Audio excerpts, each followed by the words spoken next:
Assalamualaikum warahmatullahi wabarakatuh. Alhamdulillah ya, semangat karena tadi sudah makan. Saya kira tadi ketika sudah selesai makan kita jadi ngantuk. Tapi alhamdulillah semangat insyaallah. Innal hamdalillah nahmaduhu wa nasta'inuhu wa nastaghfiruh wa na'udzu billahi min syururi anfusina wa min sayyiati a'malina. May yahdihillahu fala mudhillalah wa may yudlilhu fala hadiyalah. Asyhadu an la ilaha illallah wahdahu la syarikalah wa asyhadu anna Muhammadan abduhu wa rasuluh. Ini juga kita ditakdirkan, alhamdulillah kita bisa bertemu di sini dalam rangka halal bihalal yang dimana temanya mengukuhkan ukhuwah, meningkatkan kualitas ibadah. Saya yakin seyakin-yakinnya semua kita yang ada di sini sudah hafal Bapak Ibu. Apa itu ukhuwah? Sudah hafal. Nah, di antaranya yang saya sampaikan di sini adalah bagaimana cara meningkatkannya saja. Yang pertama, ya ini dia silaturahim. Bapak Ibu juga saya yakin-yakinnya sudah tahu apa itu silaturahim. Hanya saja saya ingin menyampaikan sedikit. Kemarin saya ngisi kajian hari Jumat. Kemarin jamaah satu bertanya, Pak Ustadz, bagaimana dengan saya? Apakah saya berdosa karena saya memutuskan tali silaturahim? Ada seseorang tetangga saya katanya, kalau saya ke sana, saya takut karena saya selalu direndahkan, dikata-katain. Jadi saya nggak mau ketemu beliau. Saya tanya, apakah ibu sudah memaafkan? Demi Allah Pak Ustadz, saya ikhlas, saya sudah memaafkan. Tapi kalau saya ketemu beliau lagi, jadi saya ingat Pak Ustadz, kelakuan-kelakuan dia terhadap saya. Maka jawaban saya sederhana, sama atau ibu saya juga begitu. Bukan hanya kita saja, Hamzah bin Abdul Muthalib, bayangkan. Hamzah ini Bapak Ibu, beliau tidak masuk Islam murni, benar-benar karena Allah masuk Islam, tidak. Pertama beliau masuk Islam itu gara-gara Nabi Muhammad selalu diintimidasi. Ini saja sebenarnya awal-awal beliau masuk Islam. Bukan murni karena Allah Subhanahu wa taala ingin membela Nabi Muhammad sallallahu alaihi wasallam. Qadarullah pan semakin ke sini beliau ternyata mendapatkan hidayah dari Allah Subhanahu wa taala dan benar-benar. Lalu siapa yang membunuh beliau? Siapa yang membunuh Hamzah?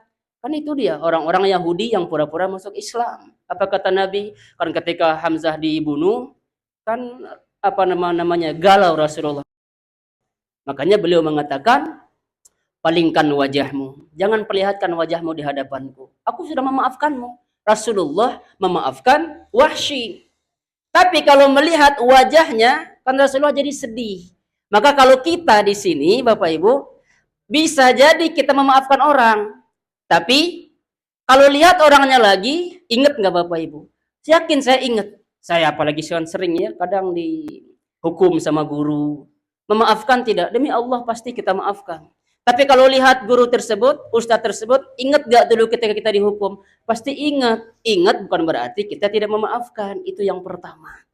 Saya tanya tadi ibu yang kemarin, itu saudara kandung, orang tua, kerabat atau bagaimana Bu? Bukan Pak Ustadz, itu mah hanya tetangga saja. Ini salah kaprahnya di kita juga. Maka disebutkan sebenarnya yang diharamkan kita untuk memutuskan silaturahim itu adalah kepada sanak kerabat kita. Orang tua haram memutuskan tali silaturahim.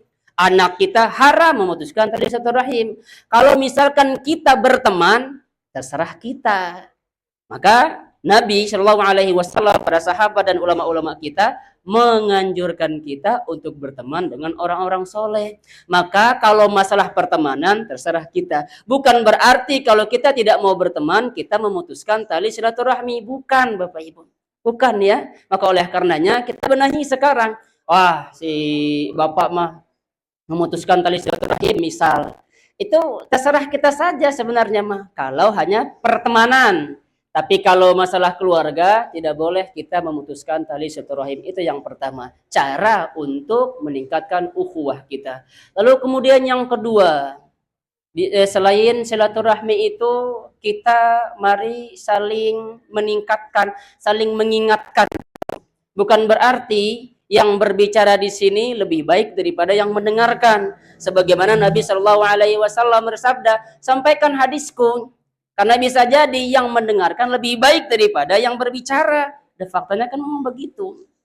Dan ketika kita saling mengingatkan ini bukan hanya sekadar apa namanya ya, formalitas Bapak Ibu.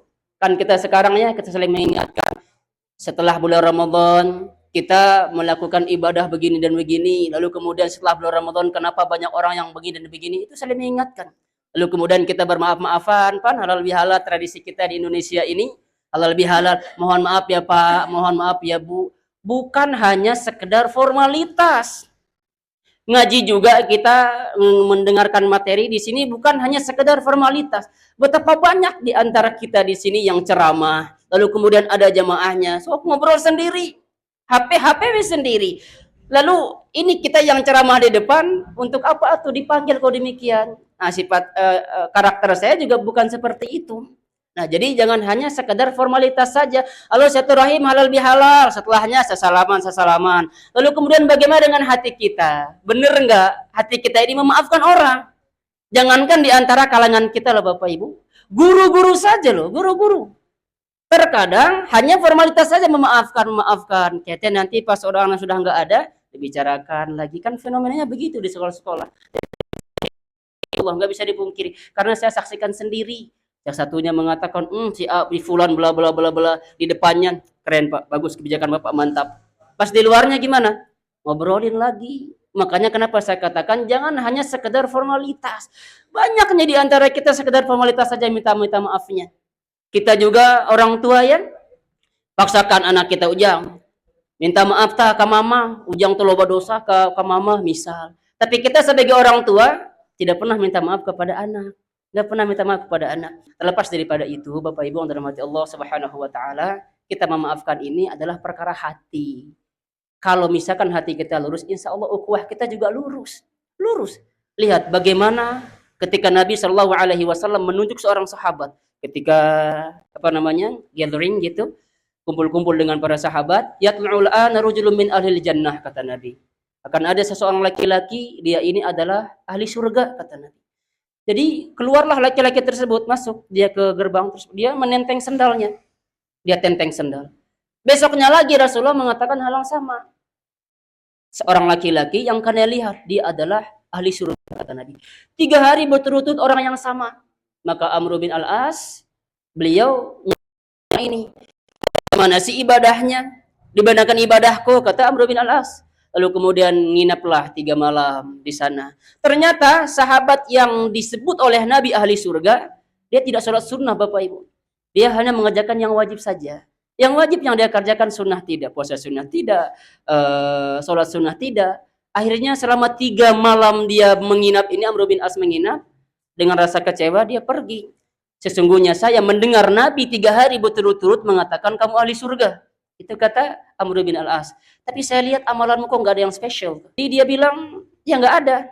Ya memang begitulah, nggak ada, kata sahabat ini. Pas kemudian beliau pulang, dipanggil ya rojul ke sini. Satu hal yang saya ingat, ya, sebelum saya tidur, mudah-mudahan kita bisa mengamalkan ini Bapak Ibu ya. Sebelum dia tidur, dia mengingat kesalahan-kesalahannya kepada orang lain. Dia ingat kesalahan-kesalahannya kepada orang lain. Dan dia minta ampun kepada Allah. Lalu kemudian dia minta maaf kepada orang yang bersangkutan. Pertama. Yang kedua, saya ingat kesalahan-kesalahan orang lain terhadapku, katanya. Lalu kemudian aku ikhlaskan, aku maafkan mereka. Amalan hati Bapak Ibu. Ternyata ini yang membuat kamu menjadi ahli surga, kata Nabi. Memang dari segi ucapan gampang Bapak Ibu. Gampang dari segi ucapan. Dari segi ucapan gampang. Memaafkan tidak? Mungkin di lisan kita memaafkan. Tapi faktanya masih aja gondok kita nanti. Saling memfitnah. Tidak bisa menjaga lisan. Dan di antaranya Bapak Ibu ya, mengukuhkan ukhuwah kita ini, kita jaga lisan kita.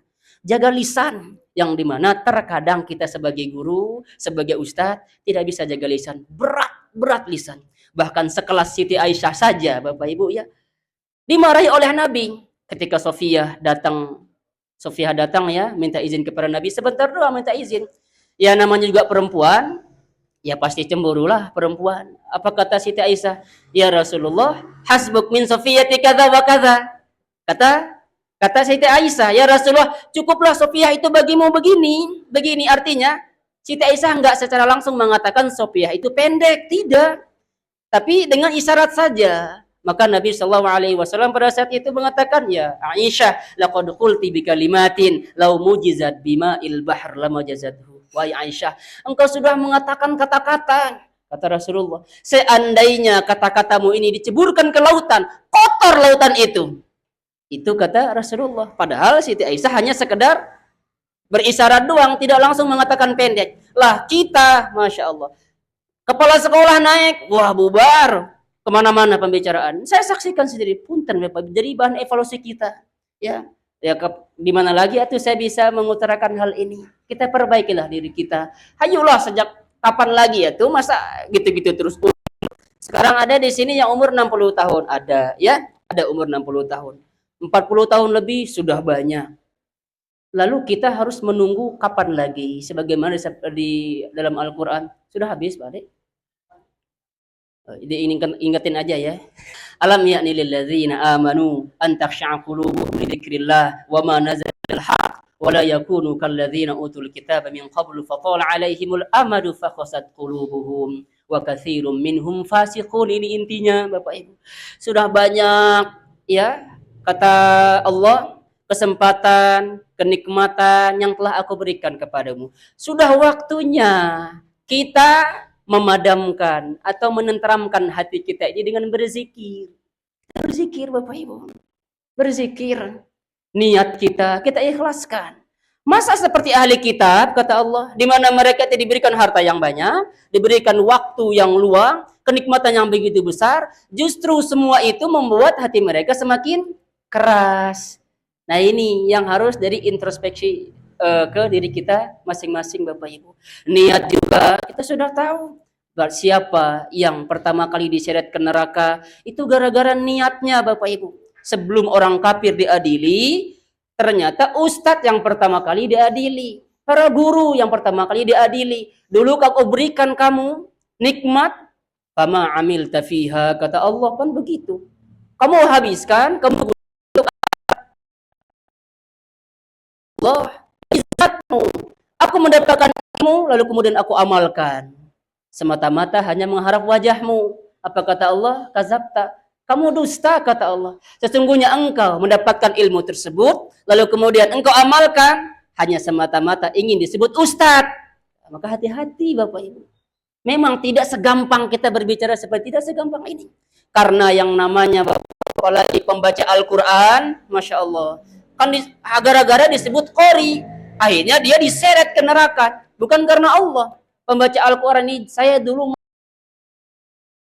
makanya sekarang pas disuruh baca Al-Quran di Muhammadiyah, bacanya murotal saja biasa.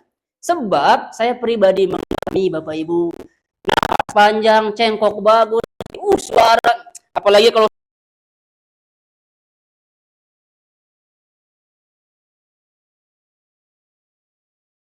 wah semakin terbuka lebar-lebar pintu ria itu Bapak Ibu. Ini yang kita jaga. Yang kedua siapa? Orang yang berperang. Dia berjuang membela agama Allah, tapi diseret ke neraka, bukan ke surga. Kenapa? Dia niatnya ingin disebut pahlawan. Banyak Bapak Ibu. Yang terakhir, orang yang kaya, yang suka menderma Bapak Ibu. Dia suka bersedekah, tapi dia diseret ke neraka. Kenapa? Niatnya niat hanya ingin disebut dermawan. Ini seharusnya yang jadi PR besar kita. Semua kita di sini Bapak Ibu. Yauma la yanfa'u malun wala banun illa man atallaha biqalbin salim. Kita sudah tahu kok. Saya yakin-yakinnya kita semua udah tahu bagaimana cara menjaga hati. Kalau ceramah mah gampang, tinggal ngafalin begini-begini. Tapi pengaplikasiannya dalam kehidupan kita sehari-hari, faktanya nol terkadang. Kadang saya sama ustadz loh Bapak Ibu. Saya sama ustadz. Sama. Dengan saya ceramahnya yang namanya dakwah ini.